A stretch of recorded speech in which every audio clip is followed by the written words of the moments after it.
আগে আমাদের কোনো আলোচনা হয়নি, এবং এটা এর আগে আমরা কয়েকবার এখানে প্রেসিডেন্ট আমার আছে দুইবার অন্তত পরিষ্কার করেছি আমাদের আলোচনা হয়নি।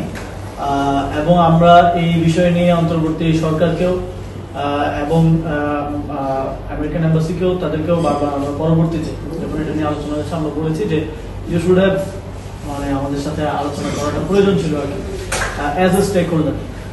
তো এটা আলোচনা হয় নাই, এবং আজকে প্রথম হয়েছে এরকম নাই, এর আগে বিভিন্ন ইন্টারাকশনে ইনফর্মালি আমাদের মধ্যে এই বিষয়টা নিয়ে হয়তো আলোচনা হয়েছে। হ্যাঁ, এবং তাদের পলিটিক্যাল সেক্রেটারি এসেছিলেন আমাদের অফিসের আগে, তখন আমাদের মিটিং হয়েছে, এবং আমাদের মধ্যে আমরা এটা নিয়ে একটু পড়াশোনা করার চেষ্টা করেছি, নিজের একটু আন্ডারস্ট্যান্ডিং করার চেষ্টা করেছি যে কোনটা বাংলাদেশের জন্য ভালো খারাপ বিস্তারিত। আমরা দেখছি যে অনেকেই টিভিতে টকশোতে বিভিন্ন জায়গায় হয়তো না পড়ে না বুঝেই অনেক ধরনের কমেন্ট করতেছেন, অনেক ধরনের প্রোপাগান্ডা হচ্ছে, অনেক ধরনের এটা নিয়ে সত্য মিথ্যা অনেক কিছু মার্কেটে আছে। বাট আমরা একটু নিজেদের মধ্যে বোঝাপড়া করার চেষ্টা করেছি আর কি, নিজেরাও ওয়ার্কশপের মধ্যে করেছি টু বেটার আন্ডারস্ট্যান্ড। অ্যান্ড আমরা যেই জায়গাগুলোতে মনে হয়েছে যে ক্লিয়ারেন্স দরকার, আমরা তাদেরকে কোশ্চেনও করেছি, অ্যান্ড তারা সেভাবে সেটা উত্তর দিয়েছে। আর জুলাই সনদ বাস্তবায়নে কোনো ধরনের সুপারিশ বা মতামত কি আপনারা তুলে ধরেছেন? এটার ক্ষেত্রে তো আমরা পার্টি হিসেবে আপনারা আমাদের অবস্থান জানেন, আমরা এটা নন নেগোসিয়েবল একটা জায়গায় আছি যে গণভোটের রায় বাস্তবায়নের বিষয়টা নিয়ে, এবং আমরা একই সাথে সংসদে এবং সংসদের বাইরে আমাদের কার্যক্রম পরিচালনা করছি, কর্মসূচি চলমান আছে। তো আমরা তাদেরকে জানাইছি যে এটার জন্য এই বিষয়টাকে তারা কিভাবে দেখেন, এবং তারা জানিয়েছেন যে তারা এই রিফর্ম ইনিশিয়েটিভটাকে সাপোর্ট করে, it should be done, but দেশের ইন্টারনালি কিভাবে হবে কি হবে পলিটিক্যাল পার্টি তারা এখানে কোনো পক্ষ নিতে আগ্রহী না, বাট ইভেন ট্রেড এগ্রিমেন্টের ক্ষেত্রে বা বেটার রিলেশনের ক্ষেত্রে কিছু কিছু জায়গায় আপনারা জানেন যে ইউএস সহ বিভিন্ন দেশে বিভিন্ন ধরনের মতদর্শ থাকে, বোঝাপড়া থাকে।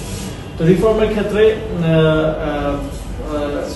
তারা স্ট্রংলি এটাকে সাপোর্ট করে, এবং তারা এটার জন্য সরকার দল জামাতে ইসলামী এবং সবার সাথেই তারা এক ধরনের নেগোসিয়েশন এবং কথাবার্তার মধ্যে আছেন আর কি, এবং আমরা এই জন্য সাপোর্ট চেয়েছি।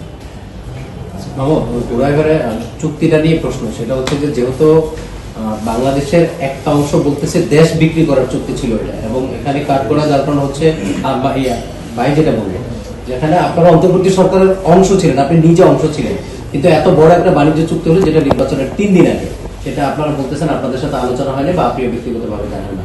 তাহলে এত বড় একটা চুক্তি হলো যেটা বলা হচ্ছে যে এই চুক্তিতে বাংলাদেশ লাভবান করতে হবে, এই প্রশ্ন পড়ে, কিন্তু এত বড় চুক্তি হলো যেখানে বলা হচ্ছে সব দলের সাথে আলোচনা করা হয়েছে, কিন্তু আপনারা এখন বা এর আগেও বলেছেন হয়নি। আপনাদের না জানি অন্তর্বর্তী সরকার এত বড় চুক্তি করলো, তখন কি এটা আপনাদের দায়বদ্ধতা ছিল? প্রথমত আমি যখন সরকারের অংশ ছিলাম তারও মান পদত্যাগ করার 2 মাস পরে চুক্তিটা হয়েছে, আমার ওই সরকারের দিক থেকে জানার তো সুযোগ নেই। এবং আমি যতদূর জানি যে ইভেন যখন আমরা এই বিষয়গুলো নিয়ে আলাপ করেছি যে স্টেক হোল্ডার হিসেবে আমাদের সাথে একটু ডিসকাশন হওয়া উচিত ছিল, তখন আমরা সবার থেকেই একই ধরনের মানে যারা ডিসকাশনে ছিল একই ধরনের রেসপন্স পেয়েছি যে চুক্তি হওয়ার আগ পর্যন্ত তারা এটাকে নন ডিসক্লোজার রাখতে চেয়েছেন, এবং অনেক স্টেক হোল্ডারের সাথেই হয়তো আলোচনা হয় নাই। এবং আমরা এটাকে ক্রিটিক্যালি আমরা পয়েন্ট আউট করেছি যে এনসিপির সাথে আলোচনা না করাটা এটা উচিত হয়নি, এনসিপি সাথে অবশ্যই কনসাল্ট করা উচিত ছিল, এবং সামনের দিকেও আমরা এটা জানিয়েছি স্টেক হোল্ডারদেরকে যারা ইনভলভ ছিলেন, সামনের দিকেও এই ধরনের বড় ডিসিশনের ক্ষেত্রে অবশ্যই আলোচনা করা উচিত। এবং অনেকেই এটা পলিটিক্যাল ইন্টেনশন থেকে এনসিপি কে দায় দেওয়ার চেষ্টা করে যে এনসিপি করছে এনসিপি, বাট আমরা স্পষ্টভাবে বলছি, একটু আগে তারা মিটিং করে গেছেন, এখন তো আমরা মিডিয়ার সামনে মিথ্যা বলতে পারবো না, কারণ তারা গিয়ে তো দেখবেন যে আমরা মিডিয়ার সামনে কি বলছি, যে আমাদের সাথে আলোচনা হয় না এটা নিয়ে এর আগে। এবং আমার মনে হয় যে এই চুক্তি নিয়ে অনেক অ্যাওয়ারনেসের প্রয়োজন আছে আমাদের মধ্যে, এবং ইতিমধ্যে আমাদের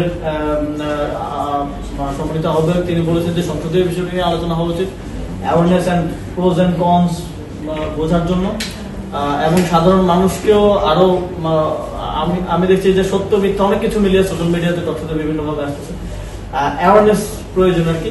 তো এটা ওনাদেরকে আমরা বলেছি যে এটা কমিউনিকেশনটা আরো বেটার ভাবে আপনাদেরও করা প্রয়োজন, ইউএস এম্বাসিরও করা প্রয়োজন, যাতে করে ভুল বোঝাবুঝি তৈরি না হয়। তবে কিছু বিষয়ে আমরা ক্রিটিক্যাল অবশ্যই, এবং সেগুলো আমরা ডিটেইলস তাদের সাথে ডিসকাস করি। আজকে বৈঠকে তুলে ধরেছেন যেগুলো আপনার উদ্যোগ, এগুলো তুলে ধরেছেন কিনা? চুক্তির যে অংশগুলো নিয়ে আপনাদের কনসার্ন আছে এগুলো আপনারা তুলে ধরেছেন কিনা? একটা বিষয় চুক্তি সম্পর্কে